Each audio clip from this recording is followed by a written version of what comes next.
Tremblement de terre au Paris Saint-Germain, Kylian Mbappé vient d'annoncer à Nasser qu'il quittera bien le Paris Saint-Germain, mais il y a 2-3 trucs quand même qui hic dans l'histoire. Ça a été annoncé d'abord par Fabrice Hawkins, voilà, qui est un insider, un journaliste. Kylian Mbappé va bien quitter le Paris Saint-Germain, voilà, c'est la fin d'un épisode qui nous, en tant que Parisiens, nous a bouffé la vie, bouffé le cerveau et démoli nos étés et hivers. Kylian Mbappé s'en va enfin du Paris Saint-Germain, mais il part libre. Et là, j'ai envie de te dire, Kylian, tu te fous un peu de la gueule du monde avec tous les millions que tu as pris, à te faire passer vraiment pour l'enfant du peuple, l'enfant du club, Kiki de Bondy, pour partir libre dans un petit des manigances là avec le Real Madrid. Je trouve ça dégueulasse de la part de Kylian Mbappé. Il pouvait partir même l'année dernière, il pouvait être acheté l'année d'avant. Non, il a fallu qu'il parte gratuitement. Et il va nous faire tout son tintouin, je renonce à mes primes, à mes machins. Mais Kylian, on s'en bat les couilles. Kylian, tu pars gratuit. On t'a acheté 180 millions. Et là, tu vas avoir tous les experts financiers de TikTok, de Twitter et compagnie qui vont dire « Oui, mais tu te rends pas compte, c'est largement rentable avec tous les maillots qu'il a vendus. » Mais je m'en fous, sur le papier, ça fait une perte nette, dans tous les cas, de 180 millions d'euros. C'est juste ridicule d'en arriver là. Genre, on l'a tellement, enfin, le club l'a tellement, mais sucé, mais alors, mais jusqu'au bout, tu vois, genre, mais en entier, mon pote. Limite, il lui gobait même les orteils. Tout ça pour qu'il se barre gratuit à la fin. Non, c'est dégueulasse. C'est dégueulasse.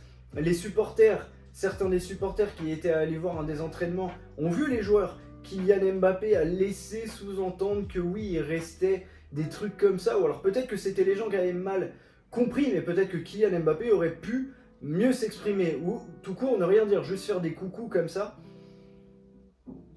Et bah, je trouve ça spécial. Moi, je trouve ça spécial. Comment Kylian Mbappé se barre là du Paris Saint-Germain comme un traître, comme...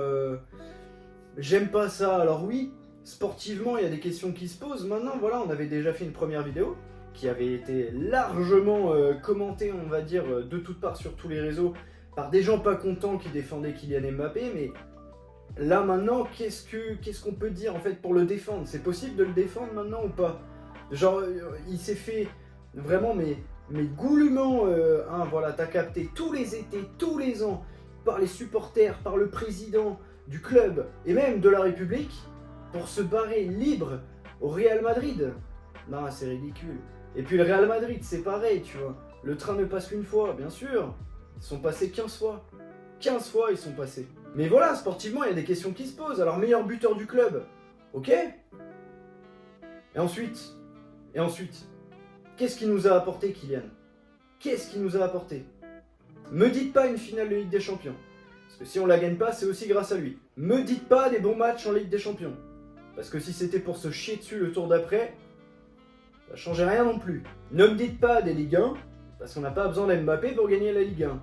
Ne me dites pas des coupes de la Ligue de France, j'en sais rien, parce qu'on s'en tape. Tu vois? Genre tout ça, j'en ai rien à foutre. Me dites pas des classicos. On n'a pas besoin d'Mbappé pour gagner un classico. Ne me parlez pas de la Coupe du Monde ou tout, parce que c'est l'équipe de France, ça n'a rien à voir. Donc là, voilà, c'est vraiment, j'ai une vraie question.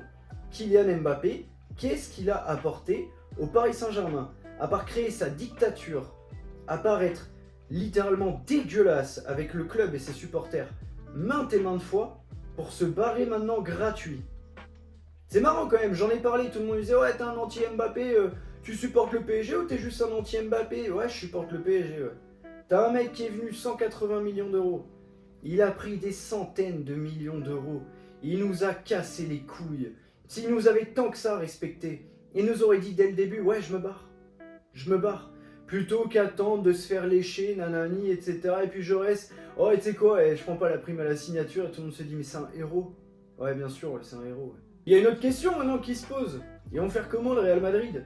Genre toi, là, qui regarde la vidéo, tu vois vraiment Mbappé, Vinicius et Rodrigo sur un terrain de foot ensemble. Genre vraiment, tu vois les trois ensemble. C'est ridicule. Je sais pas comment ils vont faire. Ils ont trop de joueurs. Le Real Madrid, ils ont quasiment tous les meilleurs joueurs du monde hein, quand tu pars par là. parce que ils vont réunir Vinicius, Bellingham et Kylian Mbappé. Il en manquera plus qu'un à Haaland et ils le veulent aussi. Mais dans ce cas-là, autant plus jouer au foot. Voilà, si si Haaland va là-bas, autant plus jouer le championnat d'Espagne pour les autres et puis autant plus jouer la Ligue des Champions pour nous, quoi. Bon, en tout cas, le Paris Saint-Germain va pouvoir se reconstruire et ça, c'est déjà bien. On va pouvoir construire une équipe, un collectif, tu vois, une équipe, un collectif, pour de vrai, tu vois. Pas juste tourner tous autour de la Noisette. Parce que la Noisette l'aime bien, lui. Ouais, je joue avec lui en équipe de France, j'aime bien. Eh, mais t'es un mec du 9-3, toi, allez, viens, tu vois. Ça, c'est terminé. On va pouvoir recommencer un projet cohérent. On va peut-être pouvoir donner un peu plus d'intérêt, tu vois, au club, à des hommes un peu plus de l'ombre. Je pense par exemple à Ousmane Dembélé, qui pourrait avoir un rôle un petit peu plus prépondérant dans l'équipe. Barcola aussi, voilà. On va pouvoir construire une équipe, une vraie, et ça, pour le coup, ça fait plaisir. Et puis, tout ce cinéma tous les ans, c'est terminé aussi. Maintenant, on se concentre sur le Paris Saint-Germain. On oublie Kiki de Bondy, Kix, on oublie Maurice Bapard, Commandant Bapon, les conneries. On oublie. C'est bon, maintenant on pense au Paris Saint-Germain. Et ça, je vous le dis sincèrement, ça fait du bien. On a enlevé Messi, on a enlevé Neymar, on a enlevé Mbappé, on a gardé que les gens normaux, tu vois, qui se prennent pas trop la tête et qui jouent juste au football, tu vois, qui sont juste contents de venir jouer un match et d'essayer de le gagner, tu vois. Pas juste ils jouent pour leur stats, tu vois. Donc il pourra continuer à marquer contre Saint-Marin, mais ses goal assists maintenant ne valeront plus pour le PSG, mais c'est pas grave. Bon voilà, petite vidéo rapide, évidemment, voilà, c'est quand même une grosse annonce, on est obligé d'y réagir. Je sais pas ce que t'en penses, mais moi voilà, je suis très content que Kylian quitte le Paris Saint-Germain. Je sais qu'il y a beaucoup de gens qui vont être en mode « Vous êtes rien sans Kylian, vous allez voir, le PSG est rien du tout, d'accord ?» Le Paris Saint-Germain existait avant Kylian et existera après Kylian. Est-ce qu'on sera meilleur sans lui? L'avenir nous le dira. Merci d'avoir regardé, et puis si t'as regardé jusqu'ici, je te laisse liker et t'abonner si ça te fait plaisir. Merci pour toute cette force. Moi je te dis à très vite, c'était El Flaco, merci beaucoup.